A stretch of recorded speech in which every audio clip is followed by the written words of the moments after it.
வணக்கம் சார். வணக்கம் சார். இப்போ நிறைய வீட்டில் வந்து ஆர்ஓ வாட்டர் யூஸ் பண்ணாதீங்க அப்படின்னு சொல்கிறாங்க சார், ஏன் சார்? ஸோ ஆர்ஓ வாட்டர் பார்த்தீங்கன்னா அந்த காலத்தில் வந்து நீரோடைகள் நிறையா இருந்துச்சு, ஆறு இருந்துச்சு, ஏரிகள் குளங்கள் இந்த மாதிரி இருக்குது. அங்கே மழை நீர் சேகரித்து அந்த தண்ணியெலாம் இருந்திருக்கும். அதெல்லாம் ஒன்றா சேர்ந்து கடலில் கலக்குது. அப்போ அதனால் வந்து நம்ம அந்த தண்ணியே குடிச்சிருக்கோம், அந்த தண்ணியை தான் குளிப்போம், அந்த தண்ணியில் துணி துவைக்கவும் செய்வோம். ஆனால் இந்த காலத்தில் பார்த்தா அந்த சுத்தமான நீர் வந்து அசுத்தமாகுதுன்னு என்ன காரணம்? தொழிற்சாலைகள் அதிகமாக வந்து கொண்டு வர்றாங்க இந்தியாவில். ஸோ இது வந்து வெளிநாடுகளுக்கு எப்படி பார்க்குறாங்கன்னா, வெளிநாடுகள் முழுவதும் பார்த்திங்கன்னா வந்து அங்கே வந்து மரங்கள் வந்து ரொம்ப கம்மியாக இருக்கும். அங்கே எல்லாமே வந்து பார்த்தோன்னா கெமிக்கல் பூராமே ரசாயனம் தயாரித்து அங்கே விவசாயிகளும் சரி, ஒரு தாவரங்களும் சரி, எதுனாலும் செயற்கை உரங்களை அதிகமாக பயன்படுத்தி அது மூலமாக வந்து தயாரிக்கிறதால சரியான உணவு கிடைக்காது. நீங்கள் இந்தியா நினைக்கிற மாதிரி காய்கறிகள் பழங்கள் ரொம்ப குறையும்.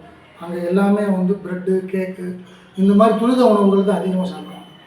அதை பதப்படுத்துகிற மாதிரி தான் உணவுகள் அதிகமாக சாப்பிட்றதால இயற்கையாக நீங்கள் வந்து இப்போ நடந்து போயிட்டு இருந்து ஒரு மாம்பழம் பறித்து சாப்பிட்றதோ அது மாதிரி எதுவுமே இருக்காது. எந்த காய்கறியும் வாங்க முடியாது. எல்லாமே வந்து அவங்க ரசாயனத்தில் கெமிக்கலில் கலக்கிறதால எல்லாமே சுத்தப்படுத்தி தான் அவங்க சாப்பிடுவாங்க. ஸோ அதனால் வந்து தண்ணியையும் சுத்தப்படுத்தி சாப்பிட்றதால அவங்களுக்கு நோய் நொடி வராமல் இருக்குது. ஸோ அது வந்து பார்த்திங்கன்னா இந்தியாவில் இது சாத்தியம்தான் ஒன்று. ஏன்னா இந்தியாவை பொறுத்த வரைக்கும் ஒவ்வொரு ஊருக்கும் ஒவ்வொரு தண்ணியும் மாறும், சரிங்களா?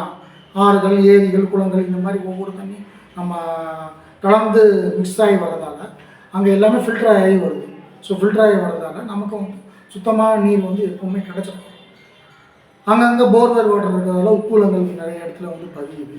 இருந்தாலும் அந்த உப்பை வந்து அங்கே நீங்கள் வந்து இப்போ ஒரு ஃபில்டர் பண்ணி குடித்தாலும் நீங்கள் வந்து சூடு பண்ணாலே உங்களுக்கு வந்து அந்த உப்பு வந்து ஆவியாகி வெளியேறும். அதன் மூலமாக வந்து உங்களுக்கு நல்ல தண்ணி தான் கிடைச்சிட்டு தவிர மற்றபடி சூடு தண்ணி வடிகட்டி அதாவது வடிகட்டி ஃபில்டர் பண்ணி குடிக்கிறதால அதனால் அந்த மாதிரி நோய்கள்லாம் வந்து உங்களுக்கு வராது.